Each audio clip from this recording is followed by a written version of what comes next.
Okay, everybody, tonight's video of a book, Tim Reads Books, is The Paper Bag Princess, again by Robert Munsch.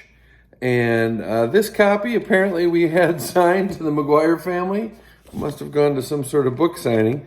I love it. Let's go. Let's dig into it. Here we go. This one, the foreword says, "To Elizabeth." All right. Elizabeth was a beautiful princess. She lived in a castle and had expensive clothes.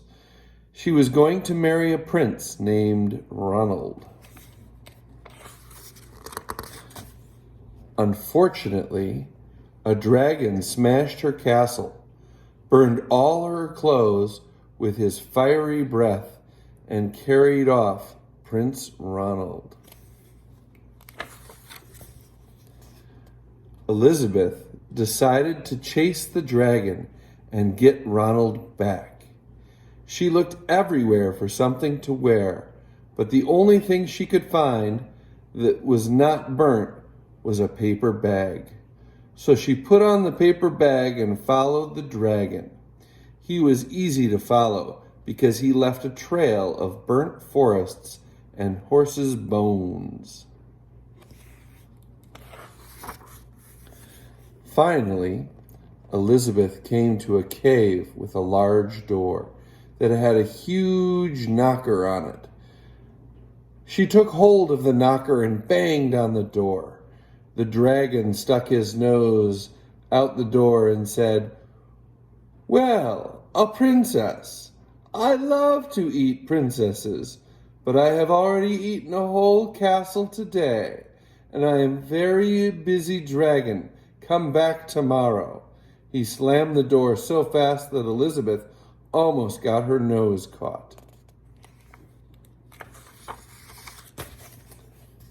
Elizabeth grabbed the knocker and banged on the door again.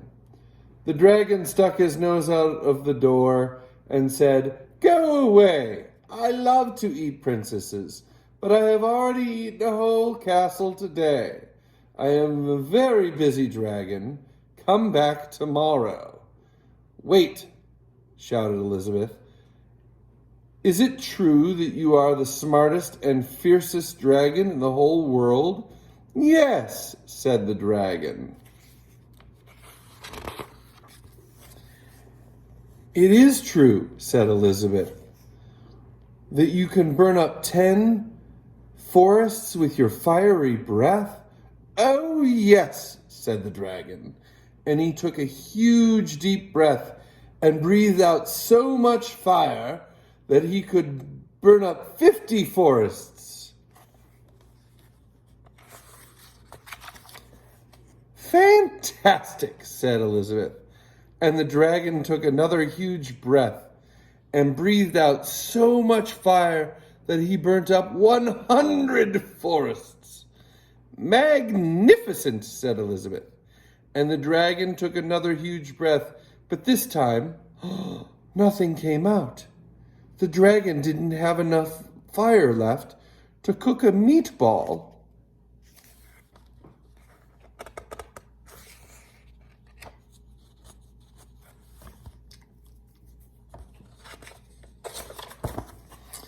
Elizabeth said, "Dragon, is it true that you can fly around the whole world in just 10 seconds? "Why, yes," said the dragon, and jumped up and flew away around the world in just 10 seconds. He was very tired when he got back, but Elizabeth shouted, "Fantastic!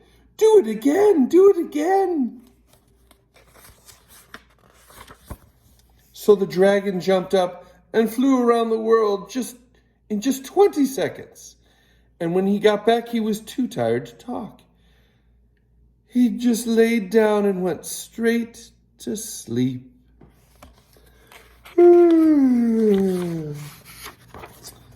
Elizabeth whispered very softly, "Hey, dragon." The dragon didn't move at all. She lifted up the dragon's ear and put her head right inside. She shouted as loud as she could, "Hey, dragon!" The dragon was so tired, He didn't even move. Elizabeth walked right over the dragon and opened the door to the cave. And there was Prince Ronald. He looked at her and said, "Elizabeth, you're a mess.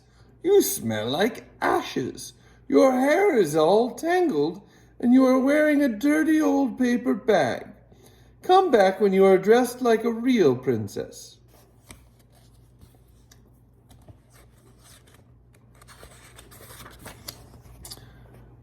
"Ronald," said Elizabeth, "your clothes are really pretty, and your hair is neat. You look like a real prince. But you are a bum. They didn't get married after all." You go, girl. And that is the end. That was Paper Bag Princess by Robert Munsch. Yes. And art was by Michael Martinchenko. Paper Bag Princess. Take care. See you next time.